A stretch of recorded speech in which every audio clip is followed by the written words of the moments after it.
Hello friends, आज देखिए मैं आप सभी के लिए एक ऐसा वीडियो लेकर आया हूं जिसमें यदि कोई पेशेंट उसके जीईआरडी की समस्या यानी कि गैस्ट्रो इसोफेगल रिफ्लेक्स डिजीज यानी कि पेशेंट के पेट के अंदर एसिड वगैरह बहुत ज़्यादा बनने लग जाता है, या फिर पेशेंट के एसिडिटी की समस्या यानी कि पेशेंट के पेट के अंदर बहुत ज़्यादा गैस की समस्याएं देखने को मिलती है, या फिर कई बार पेशेंट के पेप्टिक अल्सर की समस्याएं भी होने लग जाती है, या फिर कई बार देखिए पेशेंट को गैस की समस्याओं के साथ साथ उल्टी वगैरह भी आने लग जाती है। तो ऐसी सिचुएशन में डॉक्टरों द्वारा ऐसी कौन कौन सी मेडिसिन है जो कि प्रिस्क्राइब की जाती है, इस एक वीडियो में आपको पूरी जानकारी मिलने वाली है। वीडियो थोड़ी लंबी होने वाली है लेकिन आपके लिए बहुत ही नॉलेजेबल वीडियो है। यह वीडियो सिर्फ एजुकेशन पर्पज़ के लिए है। किसी भी मेडिसिन का उपयोग करने से पहले डॉक्टर की सलाह जरूर लेना है। देखिए, अपन सबसे पहले बात करते हैं पेंटापेराजोल डोम्पेडोन कैप्सूल के बारे में। इसमें पेंटापेराजोल होता है 14 mg के अंदर, साथ में डोम्पेडोन होता है 13 mg के अंदर। जो पेंटापेराजोल है, यदि कोई पेशेंट है उसकी जीईआरडी की समस्या यानी कि गैस्ट्रो इसोफेगल रिफ्लेक्स डिजीज यानी कि पेशेंट के एसिड बहुत ज़्यादा बन रहा है जिसके कारण उसके पेट के अंदर जलन हो रही है, या फिर उसके सीने में जलन और दर्द हो रहा है, या फिर कई बार एसिड बहुत ज़्यादा बनता है तो धीरे धीरे वह ऊपर आता रहता है, या फिर उसके मुंह के अंदर खट्टा पानी आ जाता है। तो इस प्रकार की उसको यदि समस्याएं देखने को मिलती है, या फिर पेशेंट के एसिडिटी की बहुत ज़्यादा यानी कि गैस की बहुत ज़्यादा समस्या यानी पेट फूलने लग गया हो, या फिर उसके पेट के अंदर जलन हो रही हो, तो इस प्रकार की यदि उसको समस्या हो, या फिर पेप्टिक अल्सर की समस्या हो, तो उसको ठीक करने के लिए डॉक्टर द्वारा यह जो कैप्सूल है प्रिस्क्राइब किया जाता है। तो यदि कोई पेशेंट है, कई बार देखिए उसके उल्टी की भी समस्या देखने को मिलती है, जब वह भोजन करता है तो उसे उल्टी आने लग जाती है, तो उसको ठीक करने के लिए इसके अंदर डोम्पेडोन दिया गया है। नेक्स्ट अपन बात करते हैं ओमिपेराजोल डोम्पेडोन कैप्सूल के बारे में। देखिए, इसके अंदर ओमिपेराजोल है, यह सेम पेंटापेराजोल की तरह काम करता है। इसमें ओमिपेराजोल दिया गया है 20 mg के अंदर, साथ में डोम्पेडोन है 30 mg के अंदर।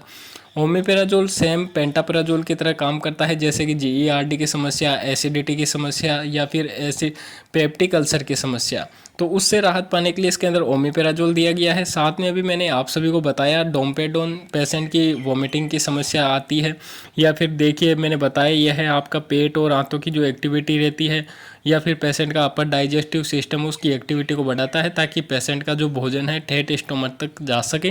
कई बार देखिए जब भोजन करता है तो उसको उल्टी आने लग जाती है। तो इस प्रकार की समस्याओं को ठीक करने के लिए इसके अंदर डोम्पेडोन दिया गया है जो कि 30 mg के अंदर है। तो यदि कोई पेशेंट है उसको जीईआरडी की समस्या, पेप्टिक अल्सर की समस्या, या फिर एसिडिटी की समस्या है, तो उसे ओमिपेराजोल के साथ डोम्पेडोन कैप्सूल प्रिस्क्राइब किया जाता है। अब अपन बात करते हैं पेंटापेराजोल 40 mg टैबलेट के बारे में। यह जो टैबलेट है प्लेन आपको पेंटापेराजोल 40 mg के अंदर मिल जाती है। इस टैबलेट का उपयोग तब किया जाता है जब पेशेंट को उल्टी की समस्या नहीं रहती है, सिर्फ उसके गैस की समस्याएं रहती है, जैसे कि GERD gastro oesophageal reflex disease यानी कि पेट के अंदर बहुत ज़्यादा एसिड बनने लग जाता है, या फिर उसके पेप्टिक अल्सर की समस्याएं रहती है, या फिर उसके पेट के अंदर बहुत ज़्यादा एसिडिटी बनी रहती है। तो इस प्रकार की समस्याओं को ठीक करने के लिए डॉक्टर द्वारा पेंटापेराजोल 14 mg टैबलेट प्रिस्क्राइब की जाती है। साथ में देखिए ओमिपेराजोल 20 mg टैबलेट, यह टैबलेट भी पेशेंट को पेंटोपेराजोल के जो मैंने बताया सेम उसी तरीके से काम करती है। यदि कोई पेशेंट उसके एसिडिटी बहुत ज़्यादा बनती है, या फिर उसके जीईआरडी की समस्या है, या फिर पेप्टिक अल्सर की समस्या है, तो उसको ठीक करने के लिए डॉक्टर द्वारा यह जो टैबलेट है प्रिस्क्राइब की जाती है। अब देखिए अपन नेक्स्ट मेडिसिन के बारे में बात करें तो रेबिपेराजोल 20 mg, यह जो टैबलेट है यह भी पेंटापेराजोल ओमिपेराजोल की तरह ही काम करती है। थोड़ी स्ट्रॉन्ग मेडिसिन है, यानी कि यदि कोई पेशेंट है उसको जीईआरडी की बहुत ज़्यादा समस्याएं रहती है, या फिर उसके पेप्टिक अल्सर की समस्या है, या फिर उसके एसिडिटी बहुत ज़्यादा बनती है, तो उसको ठीक करने के लिए डॉक्टर द्वारा यह जो टैबलेट है प्रिस्क्राइब की जाती है। नेक्स्ट अपन बात करते हैं रेबिपेराजोल डोम्पेडोन। जैसा कि मैंने बताया इसके अंदर रेबिपेराजोल है 20 mg के अंदर, साथ में डोम्पेडोन है 30 mg के अंदर। तो रेबिपेराजोल तो आपको जीईआरडी की समस्याओं से राहत देगा, या फिर उसके पेप्टिक अल्सर की समस्याओं से राहत देगा, या फिर उसके एसिडिटी वगैरह ज़्यादा बनती है तो उसमें राहत देने का काम करता है। साथ में देखिए इसके अंदर 30 mg के अंदर डोम्पेडोन दिया गया है, जो कि पेशेंट को यदि वोमिटिंग की समस्या रहती है, या फिर उसका भोजन है ठेठ स्टोमक तक नहीं जा पाता है किसी कारण से, वापस से उल्टी करके वह बाहर निकाल देता है, तो उस उल्टी को यानी कि वोमिटिंग को कंट्रोल करने के लिए इसके अंदर डोम्पेडोन दिया गया है। तो यदि कोई पेशेंट उसको पेप्टिक अल्सर की समस्या है, GERD की समस्या है, या फिर उसके पेप्टिक अल्सर के साथ साथ उसके पेट के अंदर बहुत ज़्यादा एसिडिटी बनती है, या फिर उसको उल्टी की समस्या रहती है, तो उसको ठीक करने के लिए यह जो कैप्सूल है प्रिस्क्राइब किया जाता है। नेक्स्ट अपन बात करते हैं एसोमेप्राजोल 40 mg टैबलेट के बारे में। यह जो टैबलेट है आपके पेंटापेराजोल, ओमिपेराजोल, रेबिपेराजोल की जो टैबलेट्स है, जैसा कि मैंने बताया GERD से रिलेटेड, तो इस प्रकार की समस्याओं से राहत पाने के लिए उपयोग में ली जाती है। तो कि आपकी GERD की समस्या हो गई, या फिर एसिडिटी की समस्या हो गई, या फिर पेप्टिक अल्सर की समस्या हो गई, तो उससे राहत पाने के लिए डॉक्टर द्वारा यह जो टैबलेट है प्रिस्क्राइब की जाती है। नेक्स्ट अपन बात करते हैं रेनिटेडिन 150 mg टैबलेट्स के बारे में। देखिए यह जो टैबलेट है 150 mg 300 mg के अंदर भी अवेलेबल रहती है, तो पेशेंट की कंडीशन को देखते हुए इसकी डोज डिसाइड की जाती है। यदि कोई पेशेंट उसके एसिडिटी की बहुत ज़्यादा समस्याएं रहती है, या फिर उसके GERD यानी कि एसिड बहुत ज़्यादा बन रहा हो पेट के अंदर, या फिर उसके पेप्टिक अल्सर की समस्याएं हो, तब डॉक्टर द्वारा यह जो टैबलेट है प्रिस्क्राइब की जाती है। नॉर्मली बहुत ही ज़्यादा कंडीशन में डॉक्टर द्वारा यह जो टैबलेट है प्रिस्क्राइब की जाती है, लेकिन कई बार पेशेंट को बहुत ज़्यादा समस्या रहती है, उल्टी वगैरह भी साथ में आती है, तो अदर मेडिसिन जैसा कि मैंने आपको भी बताया, तो इस तरीके की मेडिसिन भी प्रिस्क्राइब की जाती है। नेक्स्ट अपन बात करते हैं एसिमेपेराजोल डोमपेडोन टैबलेट के बारे में। तो एसिमेपेराजोल होता है इसके अंदर 40 mg के अंदर, डोमपेडोन होता है 30 mg के अंदर। तो एसिमेपेराजोल तो GERD की समस्या से आपको राहत देता है, या फिर एसिडिटी बन रही हो, या फिर पेप्टिक अल्सर की समस्या हो, तो उसमें आपको राहत देने का काम करता है। साथ में इसमें डोमपेडोन है, जैसा कि मैंने बताया, आपके पेट की और स्टमक की एक्टिविटी को बढ़ाता है, ताकि आपका भोजन टेट स्टमक तक जा सके। लेकिन कई बार उसमें एसिड मिल जाता है, तो आपको उल्टी वगैरह आने लग जाती है, तो उससे राहत देने में डोमपेडोन काम करता है। तो यदि पेशेंट को डोमपेडोन के साथ यानी कि इसके अंदर एसिमेपेराजोल मिल जाता है, यदि पेशेंट को उल्टी आती है, GERD की समस्या रहती है, एसिडिटी की समस्या रहती है, या फिर पेप्टिक अल्सर की समस्या रहती है, तब डॉक्टर द्वारा यह जो कैप्सूल प्रिस्क्राइब किया जाता है। नेक्स्ट अपन बात करें रेबिपेराजोल लेवोसल्प्राइड कैप्सूल के बारे में। देखिए इसमें रेबिपेराजोल होता है 14 mg के अंदर, साथ में लेवोसल्प्राइड होता है 75 mg के अंदर। जो रेबिपेराजोल होता है यह आपके GERD की समस्या हो गई, जैसा कि मैंने बताया पेंटापेराजोल की तरह ही काम करता है, या फिर आपके एसिडिटी की समस्या, या फिर पेप्टिक अल्सर की समस्या, तो उसको ठीक करने के लिए इसके अंदर रेबिपेराजोल होता है 40 mg के अंदर।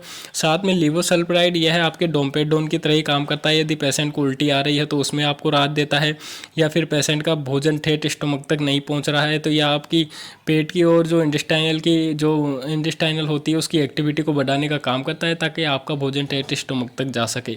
तो यदि पेशेंट को उल्टी वगैरह आती है, साथ में उसकी GERD यानी कि गैस की समस्या रहती है, तो उससे राहत पाने के लिए डॉक्टर द्वारा यह जो कैप्सूल प्रिस्क्राइब किया जाता है। नेक्स्ट अपन बात करते हैं लेवोसल्प्राइड पेंटापेराजोल कैप्सूल के बारे में।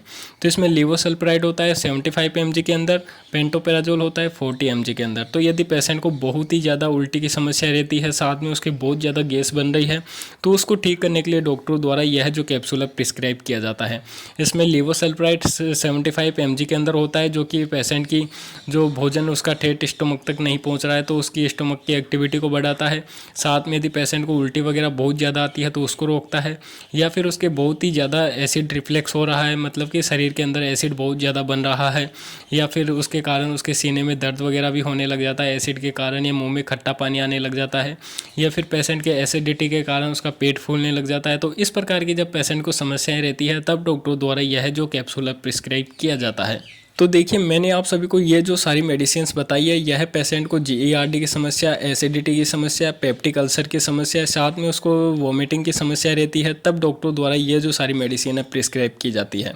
देखिए मैं आपको सबसे शॉर्ट भाषा में बता दूं कि यदि कोई पेशेंट उसको डॉक्टर ने मेडिसिन प्रिस्क्राइब की है और उस मेडिसिन के आगे जोर लगा हुआ है, तो वह मेडिसिन आपकी GERD से रिलेटेड है, मतलब कि पेंटापेराजोल हो गया, ओमिपेराजोल हो गया, या फिर आपके रेबिपेराजोल हो गया, या फिर एसिमेपेराजोल हो गया। तो ये जो सारी मेडिसिन है इन सब के आगे जोर लगा हुआ है। और भी कई सारी ऐसी मेडिसिन है, यदि आपको इस तरह के कोई मेडिसिन मिले जिसके आगे ZOLE मिल जाए, तो वह मेडिसिन आपकी GERD से रिलेटेड रहेगी।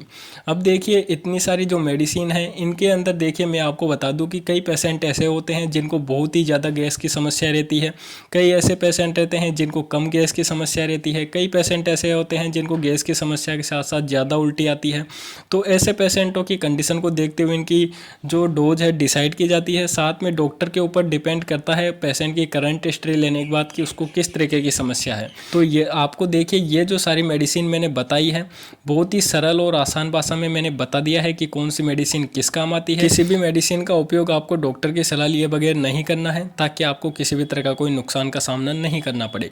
यह वीडियो सिर्फ एजुकेशन पर्पज़ के लिए है, ताकि आप सभी लोगों को नॉलेज मिल सके। तो मैंने आप सभी को इस वीडियो में बता दिया है, यदि कोई पेशेंट उसके गैस की समस्याएं हो जाती है, या फिर उसकी GERD की समस्याएं हो जाती है, या फिर पेप्टिक अल्सर की समस्याएं, या फिर उसको उल्टी की यानी कि वोमिटिंग की समस्याएं रहती है गैस की समस्याओं के साथ साथ, तो ऐसी कौन कौन सी मेडिसिन है जो कि डॉक्टरों द्वारा प्रिस्क्राइब की जाती है, बहुत ही सरल और आसान भाषा में मैंने बता दिया है। तो यदि आपको इस वीडियो से थोड़ी भी नॉलेज मिली तो यार वीडियो को ज़रूर से ज़रूर लाइक करके चैनल को सब्सक्राइब कर देना, और सब्सक्राइब के साथ बेल आइकन को ज़रूर दबा देना, ताकि जब भी हम इसी तरह का कोई नया अगला वीडियो डालें तो उसका नोटिफिकेशन आपको सबसे पहले मिल सके। तो फिर मिलते हैं अगले वीडियो में, जब तक के लिए जय हिंद।